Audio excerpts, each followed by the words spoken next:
তো বন্ধুরা আমার চ্যানেলতে স্বাগতম সাহা ক্রিয়েটারে। এটা আমার জীবনের প্রথম ফার্স্ট ব্লগ। তো বন্ধুরা সবাই এই দেখে যাবেন এবং ভিডিওটি কেমন হয়েছে আপনারা সবাই কমেন্টে জানাবেন। এবং ভিডিওটি ভালো লাগলে আপনারা অবশ্যই সাবস্ক্রাইব করে যাবেন। আমার বাবা এখানে বাদাম চাষ করেছেন, আপনারা সবাই দেখতে পাচ্ছেন। আমার বাড়িতে 2 বিঘে জমি চাষ করা হয়েছে, ওখানে হচ্ছে আপনারা সবাই দেখতে পাচ্ছেন। এবং এই জমিটি আমার বাড়িতে নয়, এটা লোকের এবং সেখানেও করা আছে। আমি আপনাকে গিয়ে দেখাবো। তো চলুন বন্ধুরা সেই জমিটির দিকে যাই।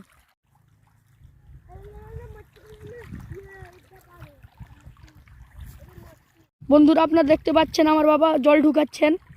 আমার বাবা একটি চাষি এবং আমার মামার ছেলেও এসেছে, সেদিকে যে দাঁড়িয়ে আছে সেটি আমার মামার ছেলে এবং আমার বোন মাঝে এবং আমার ভাই এখন সামনে দাঁড়িয়ে আছে, এটা জেঠুর ছেলে।